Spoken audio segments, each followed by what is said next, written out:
इसके अतिरिक्त उन्होंने राजनीतिक रूप से कि लाइन लंबी करनी चाहिए ऐसा कहा है, लेकिन हर लंबी राजस्थान का इतिहास गवाह है, राजस्थान का राजनीतिक इतिहास गवाह है, राजस्थान की कांग्रेस पार्टी का भी इतिहास गवाह है।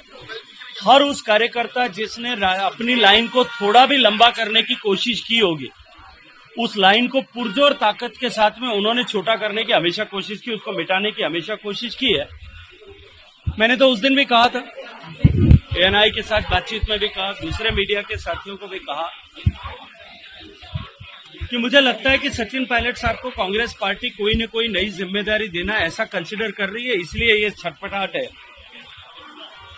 और ऐसी छटपटाहट हमेशा उनकी हर ऐसे मौके पर आती रहती है। वो जिन को बोतल से बाहर निकालते हैं, उन्होंने मुझे लेकर के भी टिप्पणी शायद की। मैंने सुना है कि मैं डरा हुआ हूं।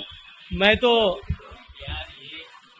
वीर दुर्गादास की परंपरा का वाहक, मैं वीर दुर्गादास की तरह सामान्य परिवार में पैदा होकर के जिस तरह से उन्होंने अपनी विचारधारा के प्रति निष्ठा और संकल्प के प्रति निष्ठा के साथ में काम किया, मैं उसी तरह से स्वामी भक्ति, विचारधारा के विचार के प्रति निष्ठा और उस संकल्प के लिए समर्पित होकर के काम करने वाला व्यक्ति हूं।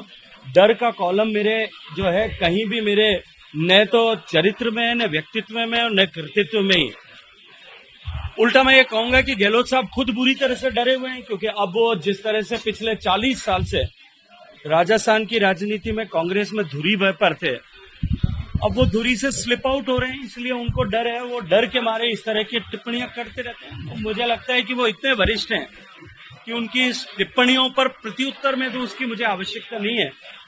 लेकिन ये जरूर कहूंगा कि अपने आप को रेलेवेंट बनाए रखने के लिए कभी सरकार के ताकत का उपयोग करना, कभी जो है पैसे की ताकत का उपयोग करना, और कभी जो है वो मीडिया की ताकत का अक्सर उपयोग करना, ये जो उनकी कला है, ये कला सबको सीखनी भी चाहिए।